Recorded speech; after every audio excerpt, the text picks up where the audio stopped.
Em 10 de outubro de 1559, no mesmo ano da morte de seu pai, nasceu na Holanda Jacob Hermansson, filho de um humilde casal protestante. Após uma infância e adolescência de dificuldades, aos 16 anos Jacob ingressou na Universidade de Leiden. Ali, ele adotou a forma latinizada de seu nome. Em vez de Jacob Hermansson, passou a se chamar Jacobus Arminius, ou na forma aportuguesada, Jacó Armínio. Ele concluiu seus estudos em Leiden em 1582, mesmo ano em que foi a Genebra para estudar com ninguém menos do que Teodoro Beza, amigo e sucessor do já falecido João Calvino. De Genebra, Armínio seguiu para Basileia e de lá para Amsterdã, onde recebeu o convite para pastorear a Igreja Reformada de Amsterdã. Ele foi ordenado ao pastorado em 1588 e ganhou logo a fama de bom pastor e ensinador.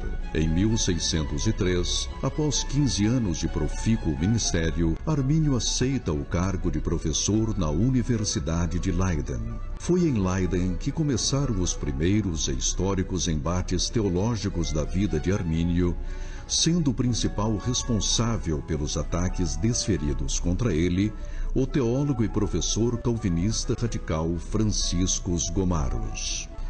Após vários debates públicos entre Gomarus e Armínios, e entre aquele e alguns alunos de Armínios, a controvérsia ultrapassou a instituição onde lecionavam e chegou a outras universidades, até que Gomarus e Armínios foram chamados a comparecer à Suprema Corte em Haia para apresentarem seus argumentos que dividiam os acadêmicos protestantes no país.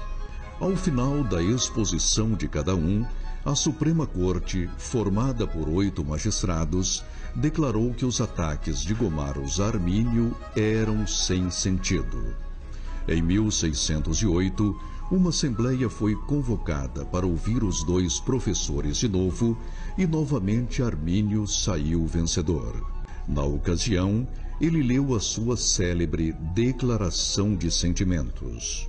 Outra assembleia foi marcada para ouvi-los em 1609, mas a saúde de Armínio se debilitou e ele acabou morrendo naquele ano vítima de tuberculose.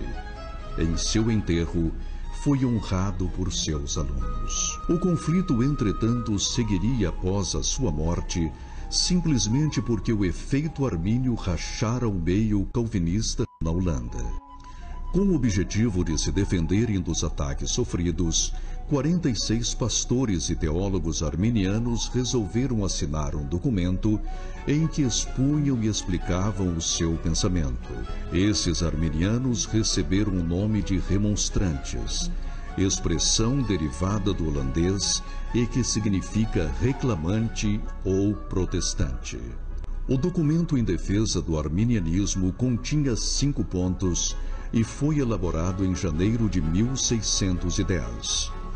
A repercussão do conteúdo foi, em um primeiro momento, muito positiva diante das autoridades holandesas, para a indignação dos anti-arminianos. O governo holandês entendera que as diferenças doutrinárias entre calvinistas e arminianos não eram irreconciliáveis ou intoleráveis, mas pouco tempo depois, essa visão mudaria devido à mudança do contexto político nas Terras Baixas. E essa mudança levou a um julgamento viciado, conhecido como Sínodo de Dort, que condenou os remonstrantes. Pouco tempo depois, porém, a condenação foi suspensa e os arminianos puderam voltar para a Holanda, de onde haviam sido banidos. Depois disso, o arminianismo só cresceu, tornando-se majoritário na Inglaterra do século XVIII e após o movimento metodista e o moderno movimento pentecostal, tornou-se a principal corrente protestante do mundo nos séculos seguintes.